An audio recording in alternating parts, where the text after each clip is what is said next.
don't know what rubbish this Prime Minister goes and talks. Man who's lazy is this, who keeps changing clothes 5 times a day, good makeup, and only speaks. A man who's lazy is that in the last 10 years, every speech he'll only curse Mr. Nehru. He's ethically lazy, he's intellectually lazy, he's lazy in whatever way you want to define laziness as. Every journalist, including the Prime Minister of India himself, why are they obsessed with Rahul Gandhi? He's doing what he's comfortable doing, which is raising the right issues of Anyay, which is raising the issue of Nyay. The ED will continue to protect Himanta Biswa Sarma. The ED will continue to protect Suvendu Adhikari. The ED will continue to protect all those who go through their washing machine. Is that what the ED is supposed to do? They have completely hijacked the so-called free media. Mr. Narendra Modi has no courage to go out on the streets of this country and face the youth of this country. 2 suicides every hour of unemployed youth. 1 suicide of a farmer every hour. Even with that begging bowl, nobody is giving you seats, Mr. Prime Minister. Okay, ladies and gentlemen, that was the Prime Minister today in election mode in Parliament. How's the Congress reacting to that 1 hour, 45-minute speech where most of the love was reserved for the Congress party? Your first response to the Prime Minister's speech in Parliament? I mean, it's unfortunate to see the Prime Minister reducing the stature and the dignity of his office year after year, speech after speech, presence after presence in the Parliament. This is not a Prime Ministerial speech at all, Shreya. This is, I'm sorry, with due respect to people who are in, corporators in the municipalities, but it was that level. You should please rise up to the, try and understand, this is your 10th. And fortunately and hopefully the last year as Prime Minister of India, please learn to speak as a Prime Minister, as a leader. You sound very small, you sound very petty, you sound very mean, which is not good for a Prime Minister of a country as large as this. Mr. Khera, but the fact is that the Prime Minister in his speech, what is reflective is the fact that this is a man convinced of his invincibility. This is a man who's convinced that he's winning the next election. He's saying, ab ki baar 370 par, and for the entire alliance, 405 is the number he's giving. So he's very clear that he's winning. But the fact is, a lot of people will listen to the Prime Minister's speech and say, "Galat kya bola Congress party ke bare mein?" हाँ बेटा, लगता है तुम गू खा के ही मानोगे.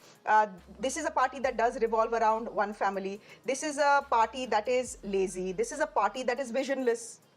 And this is a party that comes with a chip on its shoulder. Why would people accept that? No, I'm saying... People... I know I'm asking you what the response of the Congress party will be. And I'm responding now, and I'm responding. Allow me to respond, please. People have seen how Mr. Mallikarjun Kharge was elected as the president, and he's the president of the party now. People have seen that since 1989, right up to 2014, there have been 6-7 governments at the center with the support of the Congress or being led by the Congress, yet there was no Gandhi family member as Prime Minister. So I don't know what rubbish this Prime Minister goes and talks. And why would people buy this rubbish? I'm sorry, nobody does. And how can he call a party lazy, a leader of which has walked 4,000 kilometers in the Bharat Jodo Yatra and now has undertaken 6,713 kilometers of Yatra? Man who's lazy is this, who keeps changing clothes 5 times a day, good makeup, and only speaks ad nauseum about Nehruji.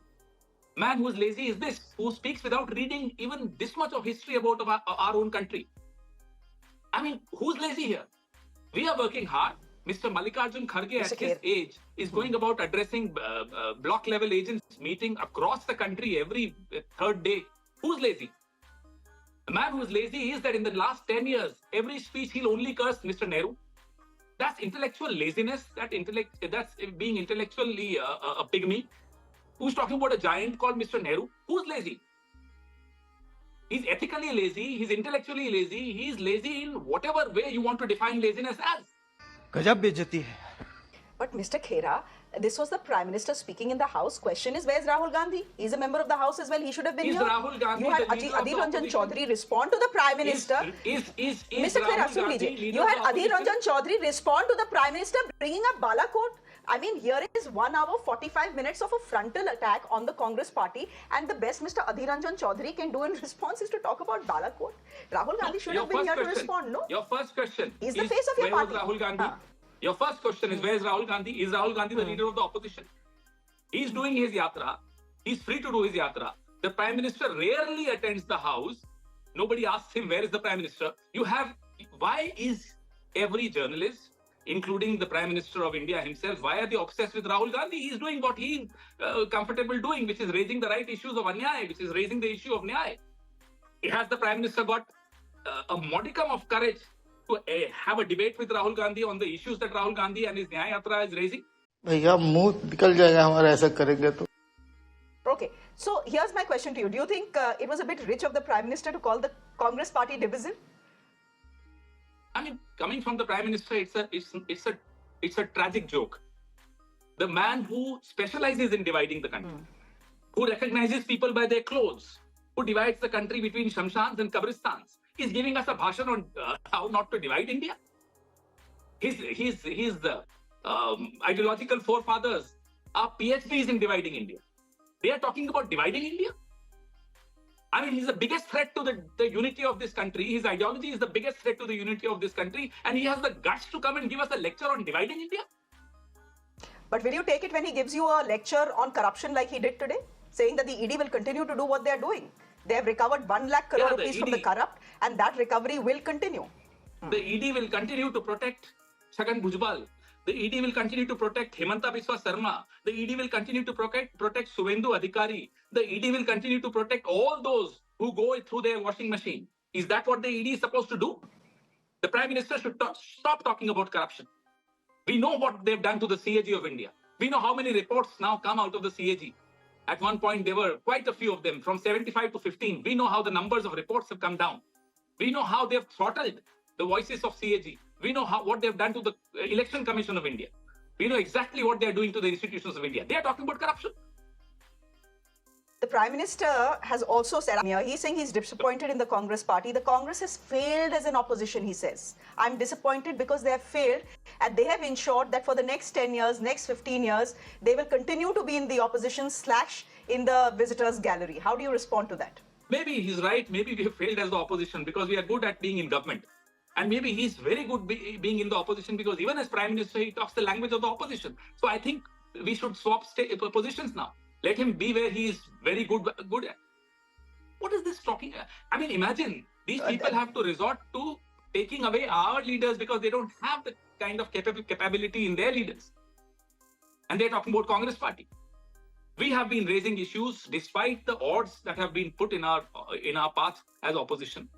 Look at the way they have tried to bring Mr. Rahul Gandhi out of the house, suspend him, remove his membership. They did everything under their, in fact, in the book and outside their book, to undermine us, to weaken us. Every 10 days, people like me are going to the court. So many of our leaders, Mr. Chidambaram was arrested. Rahul Gandhi faced the ED for 50 hours. Sonia ji at her age faced the ED for so many hours. Mallikarjun Kharge ji was summoned by the ED. They do everything under their thing, and yet they come and tell us, oh, you're not being... They have completely hijacked the so-called free media. The kind of resources they are pumping in the social media. And then they say, where is the Congress voice? Congress voice is being heard in the villages and on the streets of this country, where Mr. Prime Minister has no guts. And I repeat, Mr. Narendra Modi has no courage to go out on the streets of this country and face the youth of this country. 2 suicides every hour of unemployed youth. 1 suicide of a farmer every hour. This is the kind of country the Prime Minister is leaving behind in 2024.